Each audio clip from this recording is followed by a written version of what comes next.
They I think is. Anyways, who cares? Anyways, the point is I was listening to Alex Jones today, and I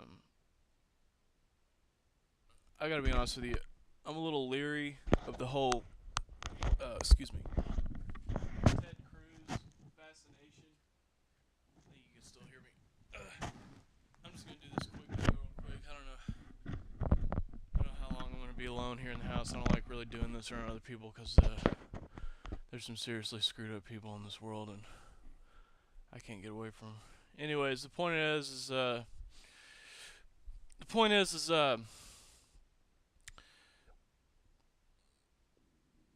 lot of people watch propaganda around here and stuff like that.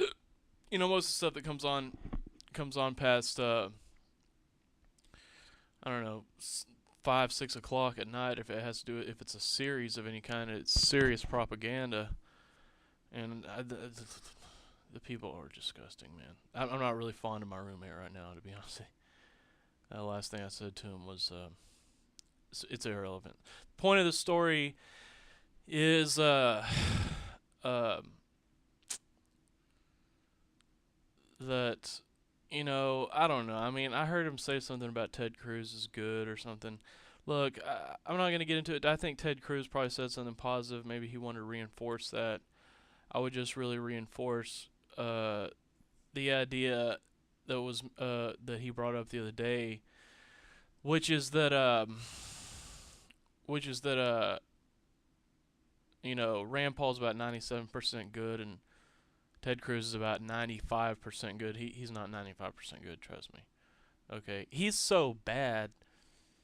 I guess you have to highlight any positive thing that anyone says at all because it's a pretty corrupt environment up there. But needless to say, I mean it's the worst police state on the face of the earth. Anyways, it just is beyond the point. But really, yeah, I mean, you look at what's going on up there and everything else, and I mean, I can't recall exactly what he said. I don't know. I know he's against Obamacare, or at least he appears to be against Obamacare. That's good. You know, there's certain things here and there that come along, and here's another thing. Supposedly the bills on this house are $4,000 a month, and my side of it I cover 2,000, but I don't think it's. And then the dude turns the temperature all the way up to 80 degrees, and only in the area that I live in. I'm getting pissed off too. I'm gonna have to change this.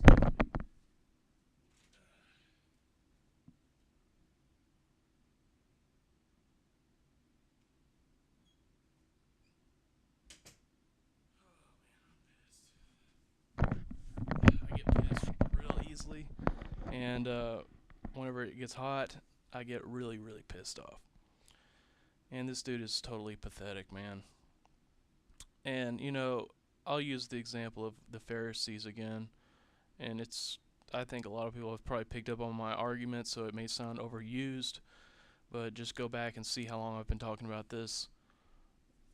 It will predate other people, and I'm not saying that to try to show up on somebody or anything. It's just I don't want to sound like an idiot, okay?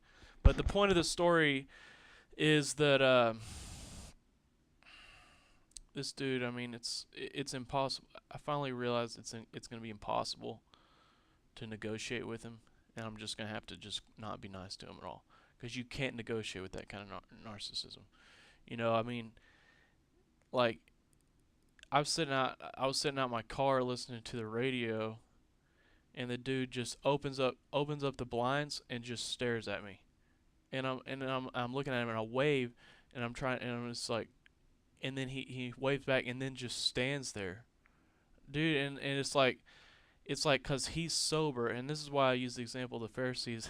It's like you go back in the biblical times, And I try to explain this to them, but see, it's not enough to explain it to them because they can realize it, but the narcissism is too good for them. You understand? That's why Jesus Christ said they have their reward, because you can't get them out of it.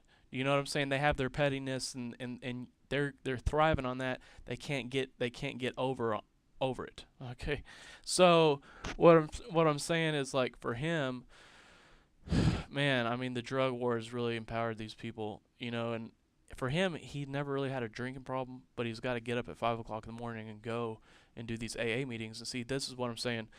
They called Jesus Christ a drunk.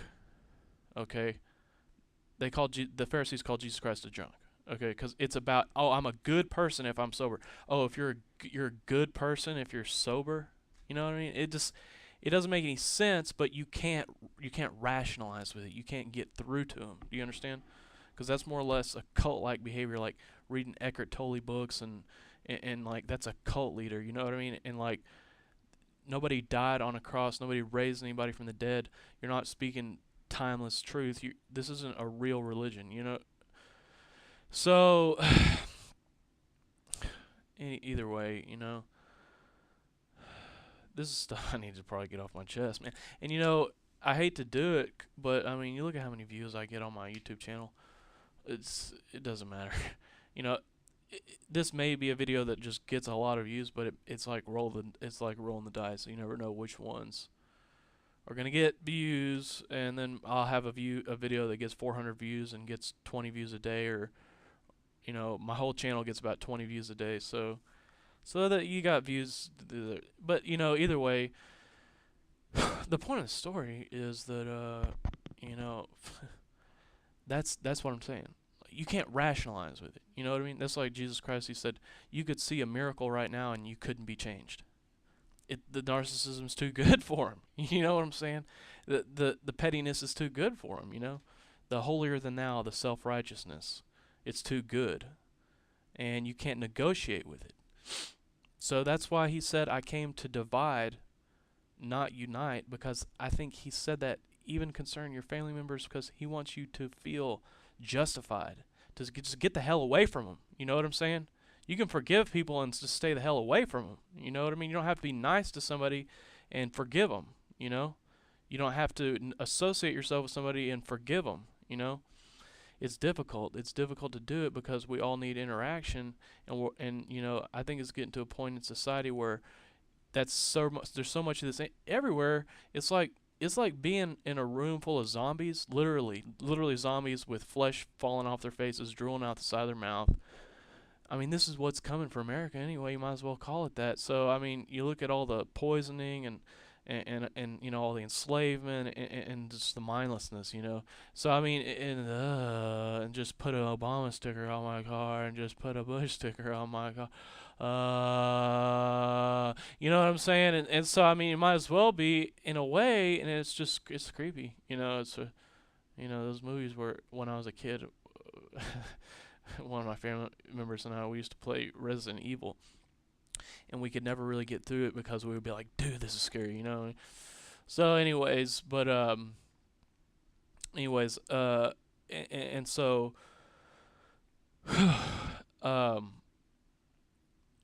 you can't negotiate. It's like you wanted to be friends with a zombie, because that's all you were surrounded by was zombies, and they're all just drawing out the side of their mouth, kind of looking at you like they haven't quite turned yet to the point where they're gonna start biting yet, but like they are still like just looking at you like, I want to kill you because you're human, because you have a brain.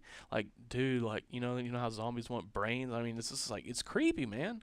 I mean, like, it's creepy because you got people all around you who actually are like dead set against you. Like a zombie that just half dead, halfway brain dead, just stares at you out of the corner of their eye, like thinking about whether or not they're just going to chomp into the side of your head or not and try to eat your brains, because you're a human, you're alive. You know what I mean? I mean, it's just meant to just profoundly screw with your head, man. Because how do you emotionally compensate for it? That's why I think that this whole idea of hell is probably more useful to me than ever before. and maybe even validates hell, because you gotta go to hell. You know what I mean? Because you're a monster. You're just a monster. You never were meant for God. You never were meant for heaven. That's why I think that the Bible is true, where Jesus Christ said, "Those that were in my hand were always in my hand. No one can ever take them away from me." There are certain people in this world, we are going to lose our minds just trying to grapple with what you are. You know what I mean? And then we can't ever do it. And then at the end, once you're dead, once you've actually ruined our lives, like the Bible said, the Pharisees go down the pit and slam the door shut behind them so that everybody else has to stay there.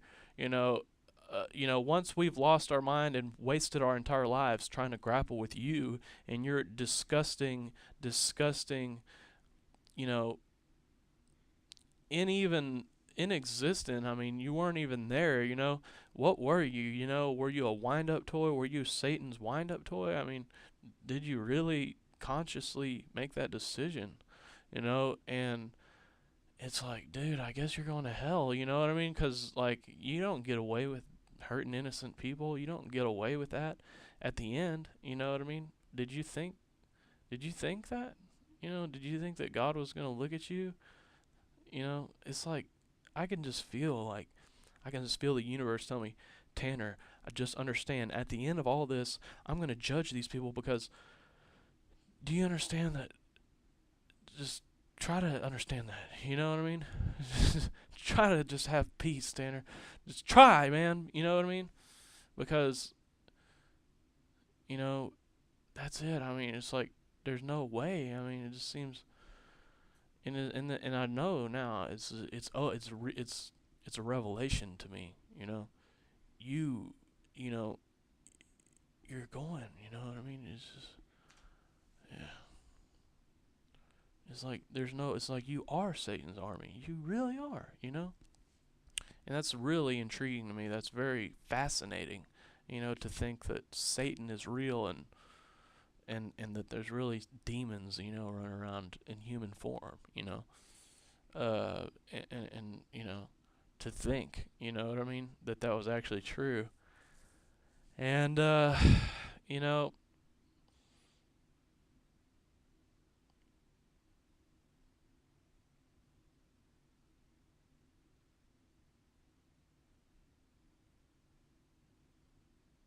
that's about the only way I can cope with any of this shit anyway.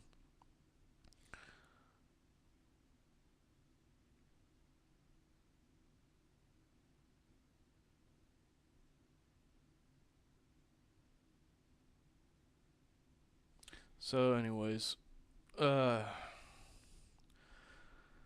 think that's about as much time as I want to spend on this. Somebody the other day was complaining because they said that they were only going to stay for 8 minutes, which is actually a long time. And I don't know, I just read somewhere that it's better if you do shorter videos, so I'm not going to sit here and talk anymore. But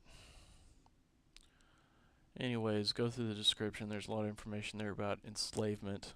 6,000 people enslaved in America today. That's really what it all comes down to, is endeavoring and empowering the most petty, pathetic people on the face of this earth to get self-righteous on somebody, or hover over them, or nudge them, or be pathetic. And other than that, it just occurred to me that today that they just keep enslaving more and more people every single year, and at this point I think it's somewhere around 2 million people a year, innocent people, 1.5 million, somewhere around there. And it just occurred to me that it just wasn't an option, just wasn't an option to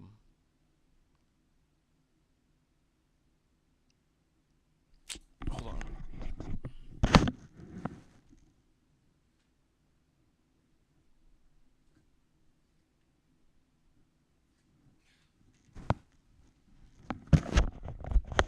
I just heard somebody in the house, but